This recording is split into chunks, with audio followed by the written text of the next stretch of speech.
So, welcome back, everyone, to this episode of Love Like Crazy with Jay and Stacy Coleman. We are here in our home studio on this beautiful spring day and just enjoying our afternoon together. And so, we're going to be talking about challenges in marriage. And we've got some great stories for you, some out of our first year of marriage that I know maybe some of you may be able to identify with. But before we get started, Jay, why don't you give us a little shout out? I am so excited to be able to talk about this today. I have had my coffee. I've actually had a couple cups of coffee, and I've had my big glass of green drink today. There's a drink that I take every morning. It's kind of like a supplement. It's an energy drink, and it's called a superfood. It's all about vitamins and nutrients and all that kind of stuff. But I got to tell you, it's the nastiest thing you've ever drunk, whatever in your life, because it literally is like scooping up grass clippings, putting them in a glass of water, stirring it up, and drinking it down. That sounds nasty. It is disgusting. But with that said, it always gives me lots of energy and makes me feel pretty good. So, and you thought you needed more energy. You drink a lot of coffee. I bet our viewers don't know exactly how much coffee you drink. I do drink a lot of coffee, and there's nothing wrong with that. My cardiologist said some years ago to cut back on coffee, and I just looked at it like it's a superfood, so I can drink as much as I want. So you're down to how many cups of coffee? About 6 cups a day. And you were drinking? About 10 to 12. Yeah, that's really bad. So it's all good. We're going to get some emails on that, I'm sure. Okay. Well, I'm excited about this episode today because so many people throw in the towel on marriage today. Yeah. And we're going to share some of the challenges that we have walked through regarding marriage. We're going to talk about some things we've learned about fighting for our marriage. And one of the big things that I do a lot of premarital counseling because I love doing wedding ceremonies. Being a minister for as long as I have been, had an opportunity to do a lot of wedding ceremonies. And one of the prerequisites to me doing your wedding is you have to come meet with me. We do about 4 sessions of premarital counseling, and we love to share the things that we have learned over all these years of marriage.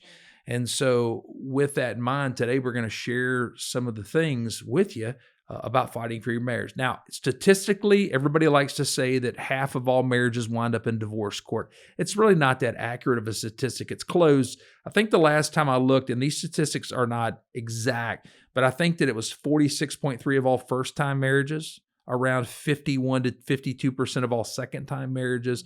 And I think the statistic was between 60 and 63% of third-time marriages, and on and on and on. In other words, the more you get married, the higher the rate. Exactly. The more baggage you carry into that marriage, and the higher propensity there is for your marriage to wind up in divorce court. And so instead of that, why don't you fight for your marriage? And in this day and age, this country, the culture that we're in right now, it kind of looks at marriage and says, you know what, it's not worth it. If you're fussing, you're squabbing, just throw in the towel, walk away. And I know that we shared this in one of the earlier episodes that divorce was not an option. We stepped into our marriage. We said divorce is not an option. We didn't use the D word. We decided not to use the D word. But today you're going to discover that we actually, early on in marriage, we were faced with something where it was really about putting your money where your mouth is. Are we really going to fight for this? Are we really going to, throw in the towel? Throw in the towel. Are we going to really stand with what we say? And I think a lot of people are willing to say things, but when we hit the ground running, are we really going to follow through with what we've been saying? And so obviously here we are all these years later, and we chose to fight for our marriage instead of throwing in the towel and walking away.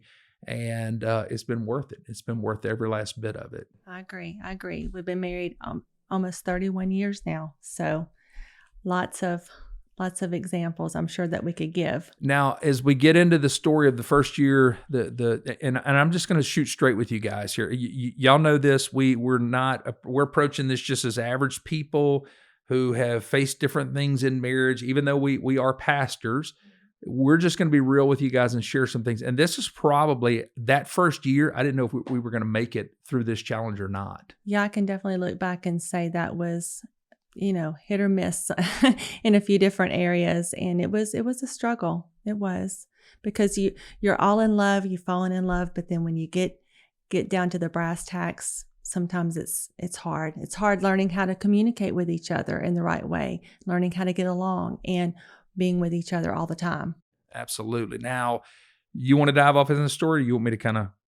Well, I think you should take this first story. I think we alluded to it in a previous episode about the dirt bike that you decided to just kind of go off and buy in the first year of marriage. We've always referred to this as the dirt bike story. I've actually shared it from the pulpit. A lot of our people in our congregation have heard this story because it was such a challenge for us. And I'll give you a little backstory on this. I was working as an insurance salesman for a season. Decided to transfer from one company to another company. And in the process of that, they put a halt on your commissions that you receive just to make sure that those back accounts are going to pay through. And so here we go we're about 6 months into our marriage, no income. I had to pick up 2 jobs after working, after being out of work for a little period of time just to make ends meet. So we're struggling financially. We're both working ourselves to the bone. And with losing this job, I knew that I had some commissions coming, but it was probably going to be anywhere from 10 to 12 months before I could draw off of that. So we're strapped financially. And I had a friend approach me and said, hey, look, this dirt bike that I've had for about a year now, I want to get rid of it, want to sell it. It was in brand new condition. I'm like, you know what? I work hard. I deserve a dirt bike. And so I actually... That's what you told yourself. That's what I told myself. You deserve it. And so I remember going to you and saying, hey, I'm going to buy this dirt bike. And your response was, yeah, right. No. That's what you said. You said, yeah, right. And that's all you heard. That's all I heard, because when you said, yeah, right, I got your permission to buy this dirt bike. I thought you were joking. No, I was not because joking. I'm thinking you understand we don't have the money. So realistically, she said, yeah, right. So that is the thumbs up. I'm buying this dirt bike. So I remember I went back to my former boss. He allowed me to take the draw off of that account to purchase this dirt bike. I remember buying the dirt bike, putting it in the back of my truck, driving home. And I remember walking in. Stacy had gotten home from work that day, walked up the stairs in our very first apartment, walked in. I said, hey, you got to come see my dirt bike. And I said, what dirt bike? And I said, the one that I talked to you about yesterday. And I said, I didn't say anything about getting a dirt bike. And I said, I told you I was buying a dirt bike. And you said, yeah, right. No. And so you can imagine what ensued from this point. It turned into World War III in that apartment. That would probably be one of our first and largest disputes. Now, I don't, when I talk about disagreements, a lot of people talk about these, like they call it disagreements. They call it, working through something. Some people call it a fight. I don't like discussion. We had a heated discussion. I don't like calling it a fight, because whenever I think of fight, I think of, there's a lot of activity. I think of like Mike Tyson, all that kind of stuff. I would say that this was probably not a disagreement. This was a fight. I mean, it was an all-out fight. You're lucky I didn't bite your ear off. What? We got we got into it, and I remember thinking, I don't know if we're going to be able to make it through this. So what were you feeling? Well, I was first of all in shock that you actually brought this dirt bike home. And then I asked you, how did you get the money to buy this? And what did you tell me? I actually, sitting here as a 50-year-old man, I got to remember I was 20 years old whenever this happened, okay? And I straight up lied to my wife. And the reason why I lied to her, because things were we're in a discussion, we're in a fight, and I'm thinking if I tell her the truth, it's going to get even worse. Right. And so I decided to hide it, and straight up, there's no other, other way to say it than I lied to you. Okay, so I told everybody. I said, okay, I have been putting aside some of my lunch money instead of eating out whenever I've been working. I've been putting aside my lunch money, and I saved it up, used that money to. And somehow I believed that you had saved up your lunch money. Well, in all honesty, in that moment, you said it doesn't look like, based off your waistline, you've been putting any money aside. So that's where it is. So I mean, this World War III in the apartment, we're working it through, and I honestly remember thinking, like, I don't know if we're going to be able to weather this or not. Yeah, and I think I was the most upset when I discovered that you had lied to me, and that you had gone and taken a draw, right? Off of that account, when if we were going to take a draw, we probably needed it for more important things like our bills. Yeah, like paying bills. Like living expenses, because we were pretty, things were pretty tight back then. I remember in that season, we had to go to a family member and borrow some money. And we had paid the money back, I believe, that point. But we were still strapped financially. So we're a young couple, newly married. I think we're married about 6 months at this point. Things are tough financially. And we get into this place. Now, I know what everybody's saying, like, why in the world would you go buy a dirt bike? And it just straight up transparency, I was just very immature and did not, I'm like, you know what? I'm the man. I deserve this. I work hard. There was another coworker who was young and immature as well. He's feeding into my ear like, you deserve this. So it was peer pressure. It kind of was. And so very much immature, but not only that, very selfish as well. Instead of looking out what was best for my family, looking out for what was best for my spouse, I was very selfish in that moment. And I was only thinking about me. Well, and I think too, the part that I had to deal with was just how much it hurt my feelings. It hurt me that you lied. It hurt me that we were already strapped for cash, and then we were, the financial pressure that it put on us. You know what? In thinking in that time, like, I've never seen you that mad, and like wondering, are we going to be able to make it through this? Were you thinking the same thing? What were you feeling? Yeah, I was definitely having second thoughts, like, what have I gotten myself into? Because we had not really had any type of large disagreement. And I never lied to you before. And you had not lied to me before, right? So we had some things to work through. So with all of that in mind, whenever I do premarital counseling for people leading into their marriage, there's a reason why I do counsel the way that I do. Mm-hmm. Going into marriage, we did not have any premarital counseling. We did not have any good advice from older couples at all. I know that we had one premarital counseling appointment with our pastor at that time, and basically it was along the lines of, hey, so you guys want to get married? That's good. Lord will bless your marriage. It was all about planning the wedding. Exactly. And that was pretty much it. Mm-hmm. And so one of the reasons why I do premarital counseling in the direction of why I do is because I want to be able to provide for couples, I guess I feel like what we lacked, like the things we learned, especially in that first year and throughout all the other years. I want to be able to provide for couples what we missed out on. And so let's talk about what we learned during that time whenever we were facing that, because I'll tell you what, I'm thinking back then, we laugh at the story now because we're on the back end. Now we can laugh about it. It was not funny at the moment.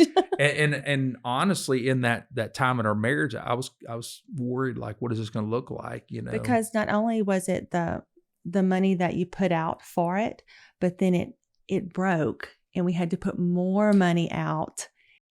Okay, well, let's. Yeah, it there's a lot more to this story than just the purchase of the bike. Yes. Okay, so and I want to share that in just a bit. Okay. Because what we learned from this, first of all, was, and this is one of the first things I share in premarital counseling, the biggest reason for divorce in America today statistically is communication issues. Absolutely. And there is a verse that I committed to memory, Proverbs 13:17. It says, reliable communication permits progress.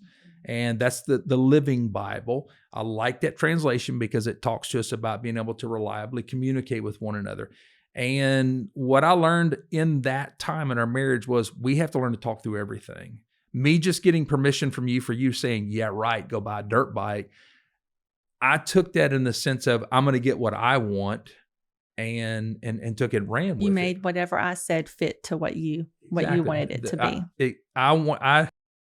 You could have told me whatever, and I would have made it fit just because I was so immature and so selfish. But but it's not only communication; it's honest communication. Okay, I think that's a fact, is being able to really, because I think couples would say we are communicating with each other, but are you really sharing all the facts? Right. Are you really talking through the situation? And so what we learned from that is we talk through everything now. We do. There is not any decision that we make without making the decision together. Right. So out of that situation came the fact that okay, we're going to talk about all big purchases. We're not going to make a decision, especially not a big financial decision, without talking Correct. it through. If you come sit down with me in premarital counseling, when we talk about finances, we are going to talk about, and I don't necessarily share the story anymore, but I talk about how, we need to be able to make financial decisions together. I think after that, we said, okay, look, any financial decision that we make over $50. Now, Right. I get it. Y'all laugh because $50, like whatever. But back then, 30 years ago, that was, $50 a lot of money. Right. We had to make $50 last. Yeah. And so we made the decision, and it was kind of something we put in stone within our marriage. If we spend more than $50, we're going to talk about it. We're going to pray about it. And we're going to come in unity about it before we make that decision. Now we've adjusted that amount. All these years later, what is the amount now? I don't know. I think it's probably around $300, something like that. And I think it comes down to we've been married so long, we trust each other. I know if you go spend a little bit of money, I know that you're not going to do it. But we usually give a heads up, like, "Hey, I'm going shopping," or "This is what we need." Now I tested the theory recently, though. Yes, so. We were just sitting talking one afternoon, and you start talking about, a new gun that you had purchased. And I looked at you and I said, "You bought a new gun?" Now guns are off limits. I mean, you can buy all the guns you want, guys. So I'm just kidding. It's a joke. Which usually if you say, "Hey, I want," when we're talking about present day now, that sure, go, "Oh, you want to get that?" Okay. But then you the other day just kind of popped up with, "Hey, I guess I bought this gun." Yeah. And it was kind of one of those things. We talked about it, and she's like, "Wait, how much did you spend on it?" I don't know. It was like $400. And she was like, "Well, I thought we said that we would talk about, all purchase over $300. I'm like, "You know what? You're right. I apologize. But I bought this. I can sell it if you want me to. No big deal." And she's like, "No. So, I kind of tested the theory a little bit, but she, at this point in our marriage, she also realizes I'm not just going to go waste money needlessly. And we talk through everything. And, hey, straight up, you could always use another gun. It is the prettiest little 38 special you've ever seen in your entire life. So, you really like that one. Yeah. I bought it for you as a gift for you. Is that how you got out of it? Yeah, as a gift for you. And I'm going to, through this thing, remember that reliable communication permits progress. You need to talk through everything. And I like you bring up that point, honest communication, because you don't want to just share the facts that benefit you.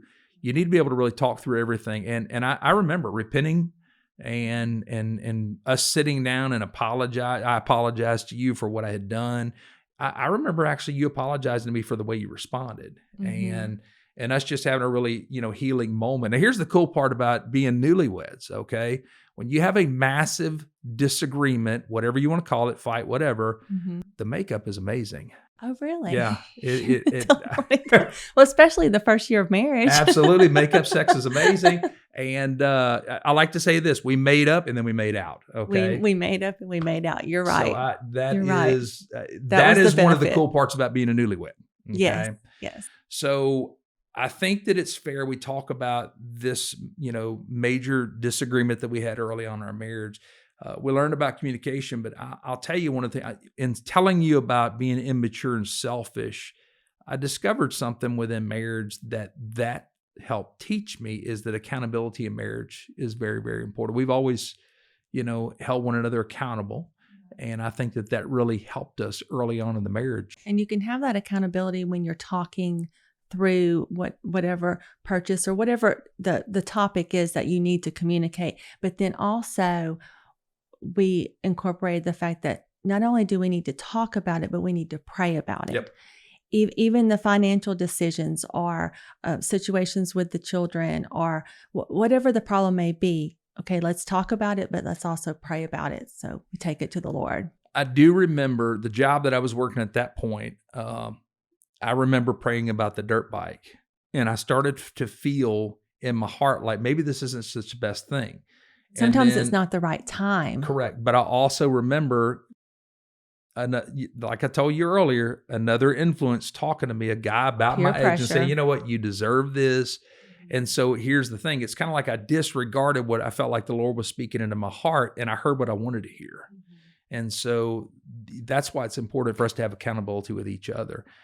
And I'll tell you, there is nothing that we don't talk about now. There's nothing that is like, well, that's off limits. We can't talk about that. But we talk about everything. And the longer you're married, the better your communication should be. I know that a lot of couples, they say, well, we're not going to, she's going to do this and I'm going to do that. Maybe there's aspects of their life or their marriage where they kind of, for lack of a better word, maybe live separate lives. Right. We do everything together. We talk through everything. We pray about everything. And I know that it's helped strengthen our marriage and make it better. So hear me on this. If you're a young couple, I get it. Immaturity, selfishness can take over, but dig in, fight for that marriage and talk through. And I really, we did not seek outside counsel or help. We were walking through that. We didn't. We didn't ask for any kind of outside help. And a lot of times, depending on the situation, you need to apply some wise counsel. And if that means outside counsel, then do that. Yeah, I'd say not counsel that's going to tell you what you want to hear. Right. Counsel that's going to tell you what you need to hear. Yes. Okay. That's why, we tell individuals in our church, it's wise to have mature believers around you. As Christians, you want to have mature believers around you who can help give you the counsel you need, tell you what you need to hear instead of what you want. Sometimes that could be your parents. Sometimes that could be an older couple, in your church, somebody that you respect that's, has a lot of experience, or just a really good, wise friend. Yeah. Yeah. That has your needs first. Yeah. I'd tell you a friend who's going to pray with you, and pray for you through whatever it is that you're facing. All right. So Let's fast forward from that. Now, that was early on in the marriage and kind of what I wanted. And we learned a lot from it. We did. I really learned a lot from it and learned to really fight for the marriage. It's one thing to say, divorce is not an option. We don't say the D word, but to actually walk through something that huge in our marriage and really stick to that. Because it could have very easily derailed us big time. I agree with that. Now, a lot of people, I think young couples have the mindset of, when we're newlyweds, okay, things are going to be tough first couple of years, get that 7-year mark and it's tough. And once we've been married, like you guys have been married 30 years, things kind of smooth sailing then, no issues, no problems. So we can kind of coast through life. I wish that was the case. But that's not always the case at all, because there's always going to be some kind of obstacle. But I think that you learn how to respond better to things when you go through other difficulties and you learn those lessons, then you're going to have other opportunities to apply what you learned. So we went from that, which was a difficulty in the marriage, to in 2016, we had a serious challenge. We had a serious challenge that was, I would probably dare say, it was the most difficult situation we've ever walked through, because it hit us in so many different areas. A lot of people say if you can make it through building a house together as a married couple, you can make it through anything. Well, we built a new house in 2014. And it really wasn't that challenging for us. I've been involved in a lot of construction projects within the church. And so I general contracted the house. We built the house, and I didn't really find it challenging at all on our marriage. I didn't either. I think that it was just the pressure of making decisions was the hardest thing about building the house in general. But we have built the church and the different things. And I said, okay, well, if we can build the church, we can build a house together. So, and we had been married over 10 years. That's what I've always heard. You should at least be married 10 years before you build a house. Well, and I think the biggest disagreement we had building the house was over paint colors. And it was like our painting contractor was coming and you were waiting on the decorator to help you with paint. And I'm like, Stacey, you got to just had to make a decision and that's the thing about building a house. You have a lot of decisions to make, and sometimes you have to make them quickly. Yeah. And I think I told you, hey, painter's going to be here in 2 days. I need paint colors now. And if you don't have the paint colors to me by tomorrow, I'm going to pick the paint colors, and I'm colorblind. Right. That would not have been a good thing at all. Not at all. No telling. And he really is colorblind, y'all. He's really colorblind. So no telling what the house would wind up looking like. So orange is his favorite color. That's not a color in my house. It is. Now, so we build this house, love it. We've been waiting forever to build this house. It is our dream home. And we live in the house. Just starting to feel like home. I mean, we were just getting the furniture together, everything. It was so nice. And it was, everything was neat, organized. It's beautiful and feeling like home. And in August of 2016, we had historic flooding in our area. This where we have our house at. This area has never flooded before, but we had just historic amounts of rain. And over the course of about 3 days, the entire area flooded. We live in Louisiana. We live in Baton Rouge, outside of Baton Rouge. And throughout the capital region, there was just massive flooding. So here we are. We were actually at our oldest son's wedding in Arkansas when this took place. And we come home to a house, a newly built house that had sustained about 30 inches of water in it. Our church, all the facilities, our office complex, an outreach center that we built, everything flooded. About 70% of our congregation, they flooded. So it was just a historic, bad situation in the area. And I remember coming home, walking with you through the house, and quite honestly, it was a devastating, almost traumatic time. I would definitely use the word devastating. Was definitely how that I felt, and it was a huge just heaviness over our whole area. Everyone that we talked to that it affected, and it was devastating. Yeah. So I remember walking through that. We come home. There's people within our congregation who had already jumped in and started helping. We have to gut out the entire house, tear out all the cabinets. You have to cut out sheetrock 4 feet up. And basically just gut out the entire house 4 feet from the floor up. So new fireplace is torn out, everything is torn out. And you can actually, we're going to post some pictures of what our house looked like and how devastating it was. If you're listening to this, on the audio podcast, go to the website, check out the pictures, and watch the video, because you can kind of see what we walk through. But I remember coming home to finding all of our, a lot of our furniture. Our brand new furniture was out in the yard. In the front yard. And within a week, you could drive by. We had the house gutted out and had a video of all of our furniture, all of our belongings piled up at the road to be picked up and carted off to the dump. So bad situation. Now this was not a situation where we were fighting, okay? No, this was just a bad situation where, we had to make a choice, though. We could have let this, either pull us apart or draw us together. Yeah. And it was something that we were in it together, but so was the majority of our community as well. Yeah. And I actually said this several times to our church. I said, you know what, I'm glad that we flooded, because that way we know what the people in our congregation, are feeling as they've walked through this. And I remember you telling me, don't say that again. Oh my gosh. Flooding's never a good thing. No. We're used to hurricanes in this area, and this was an unnamed storm that just hovered over our area and just dropped, I don't even remember how many inches. I think in our community, I think, was it can't back, 32 inches? It was about 32 inches of rain that fell over the period of about 42 to 72 hours, something like that. So it was a massive amount of rain that fell. And I remember that, just being devastated. And the only thing that I knew to do was to just cry out to God. And what I kept getting over and over and over in my heart was that God is faithful. And I was thinking of whenever the Apostle Paul told Timothy, 2 Timothy, I think it's 2:13, he said, if we are faithless, he remains faithful. Now, yeah. I understand context and all that kind of stuff of different verses, but I literally took that for myself, that even in the moments whenever I don't feel like I have a lot of faith, that God is faithful to me no matter what I'm walking through. And I just kept telling you over and over and over, God's faithful, God's faithful, God's faithful. And as hard as it was, I remember that, we talk about communication early on when we went through. I know that early on we went through the dirt bike situation, but now here we are facing something, 25 years of marriage that's so hard for us to walk through.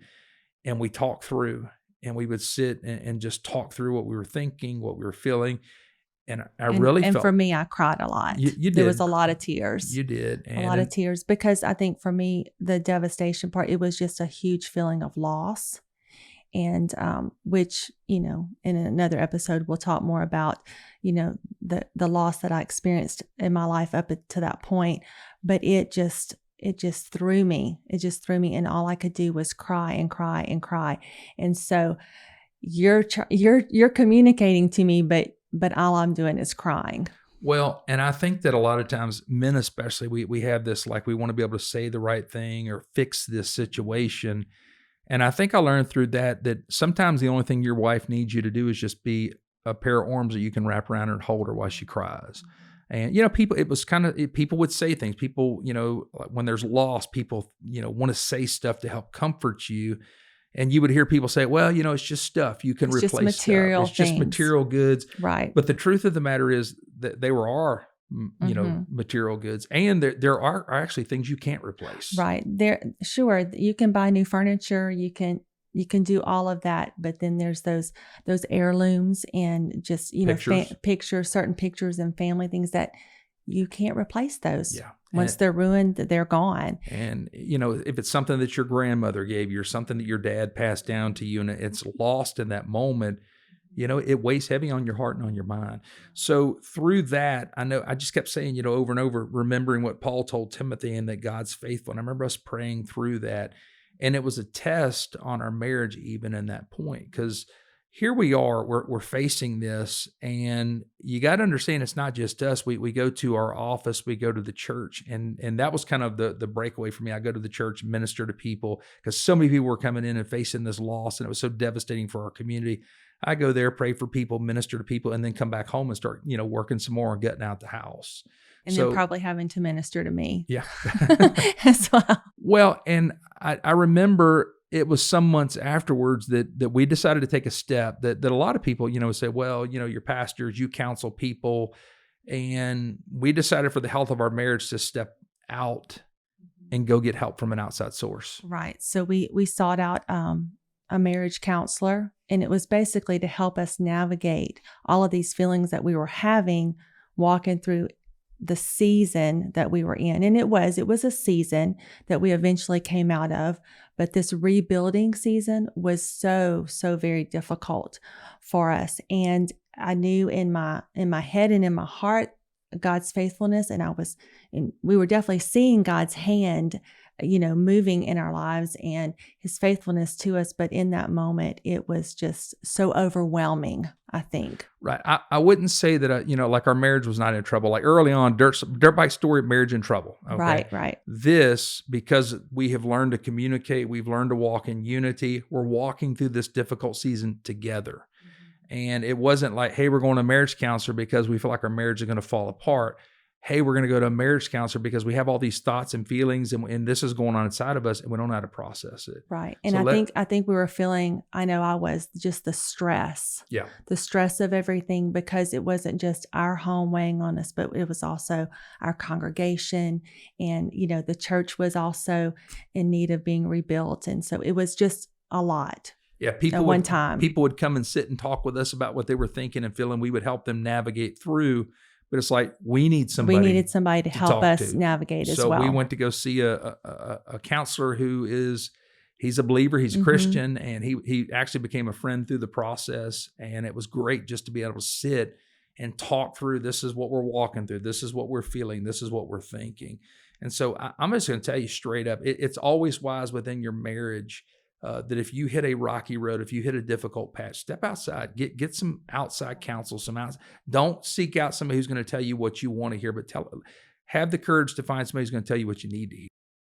An outside look is always good to have. Absolutely. So, to kind of wrap all this up and sum all this up, I think it's wise to see that no matter where you are in your marriage, there's challenges that come along. There's the rocky road that you're walking out, and communication is always key. Absolutely. Don't forget that. Proverbs 13:17, reliable communication permits progress. You want your marriage to grow. You want progress in your marriage. So talk everything through. Don't hold anything back. And I'm going to go back to what you said, honest communication. Honest communication. And praying together as well. Well, I was going to get there because we're talking about unity. What, in my opinion, what helps you walk in unity together is praying together as a couple.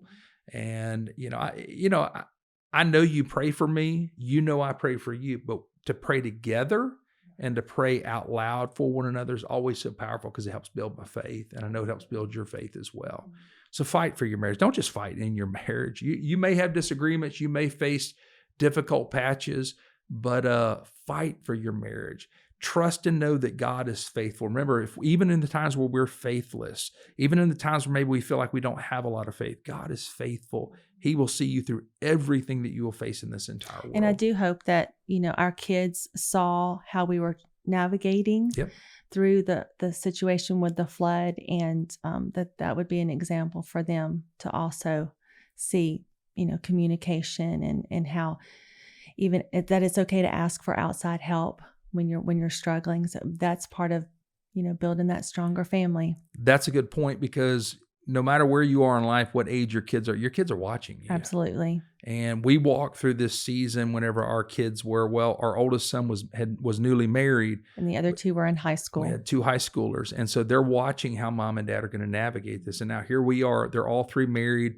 they're building their families. And I feel like we gave them a good example of trusting the Lord through what we walk through.